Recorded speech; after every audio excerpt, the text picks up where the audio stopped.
Hello everybody, this is Deb from Just Do Something Homestead, and if I am asked one question more than anything else, it is how do you find places to store everything that you can or vacuum seal?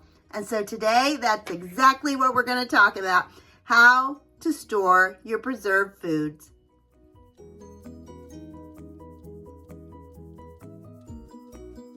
There are two ways to store your preserved food. One is short-term storage, and that would be an example of this. This is cereal.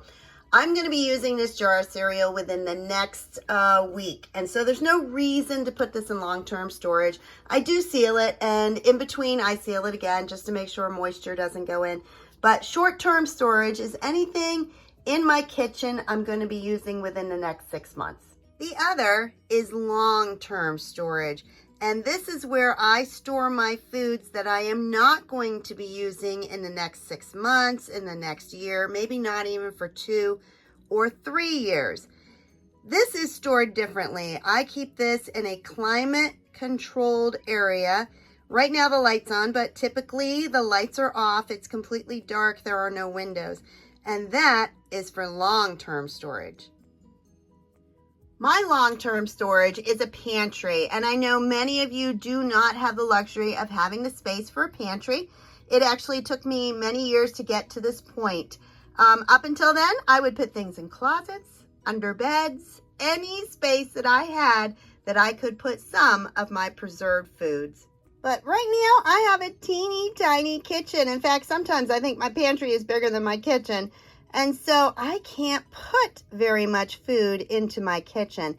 That has created a dilemma in that I can only put the things that I'm going to be using fairly soon. There simply is not room to put anything else. We were so blessed to be able to buy this home about a year ago in West Virginia. And it is a 1972 authentic home. You can tell by the gold and orange accents. Oh, there's a little bit of wallpaper going on. If you look really close, you're going to see that, ooh, blue laminate counters and walls and everything. And wow, look at that carpet. Now, isn't that creative? And so this may not be my dream kitchen, but I am in love with it anyway. And we are so fortunate to have it. The only challenge that we are facing now is storage. And so eventually we'll get the kitchen of my dreams. But for now, we're just going to find a way to put a little more storage in it. And how do you like that wallpaper? That's not something you see every day. And it wraps right around my kitchen so I can enjoy it everywhere. And although this is not my dream kitchen, I am extremely blessed to live here because we are living our dream in West Virginia, and eventually I'll make this mine. For me, I think the biggest challenge of my tiny little kitchen is that it does not hold my canning jars in the cupboards because the cupboards, for the most part, do not adjust their shelves. And so when we first moved in, I opened up these cupboards, all excited, went to put in my canning jars. They don't fit. Other than pint jars, the quart and the half-gallon do not fit in these cabinets.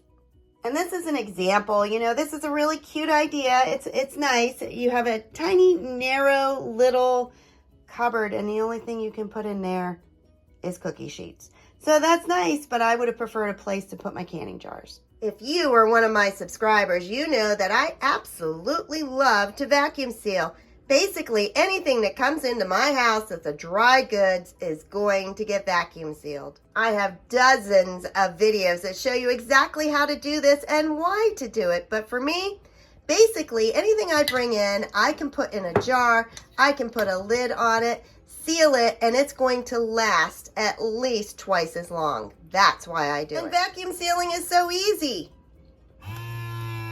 Just put that on my jar. Oh, I heard it click. And it vacuum seals. All done. 12 seconds. And not only will it last twice as long, but I won't get any bugs or critters in my kitchen, and I do not want that. So that is why I vacuum seal. You just remove that lid, test it, make sure it's on there, pull up on it, but it is sealed. Then I put a ring on it, and I need to put it somewhere. And that is the true question. Where do I put all these jars? And that has led me to the point of having to find storage in my kitchen. But how do you find storage for your canning jars when all the shelves are permanent and too short? For a few months, I tried to put all of my food out into the pantry, but then in the morning, I need a bowl of cereal and have to run to another room to try to find it. And then, even worse than that, I just started completely covering up my dining room table with all my jars. That was not going to work.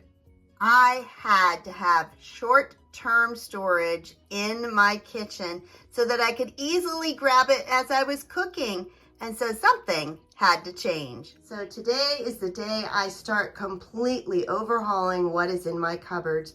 And only 2 of these cupboards have adjustable shelves that are going to allow me to put my canning jars in them. One of the biggest challenges for me is that I store almost all of my dried goods in half-gallon size mason jars. And I'm going to continue to do that. I love to do that. What I don't love is having a very small countertop covered in mason jars. Half-gallon canning jars are about 10 inches tall. I would really like to have my shelves about 12 inches apart. Right now, my shelves are less than 7 inches, which is why the quart jars don't even fit. And so, yes, I could take a hammer and rip out all those shelves and put in things down the side so that I can adjust them, but I need something quick. I need something that's going to make an impact without a lot of effort and expense. The easiest and most inexpensive thing to do at this point is to use the 2 cabinets that have adjustable shelves. It's not going to give me a lot of space, but it will be strictly for my canned goods. And so I am going to move these shelves upward and see how much more space I can get. First, I cut a shelf liner to go on top of that shelf. And now I'm going to move in some of my jars to measure how high the shelf needs to be. And so as we can see here, it's got to go up higher. They were down here on the bottom one. Unfortunately, there's only 3 places I can put it, and it's going to have to go all the way to this one. So that one, when I put it in, it wasn't high enough. And you do need a little wiggle room to get jars in and out. So the highest hole it goes. Whew. Nothing is ever easy. That was nearly impossible to get that shelf in there. Although they have the holes here, there's actually a piece of trim on the front. You can see it there. That wouldn't allow me to move the shelf up or down. So it was pretty tricky, but got it in.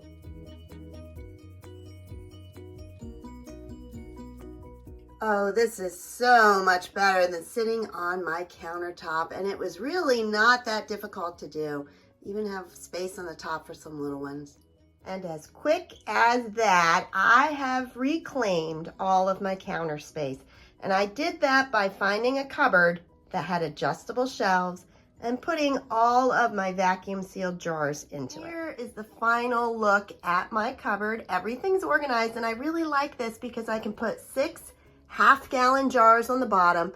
Let's see, 4 times 3, about 12. So about a dozen quart jars in the middle shelf.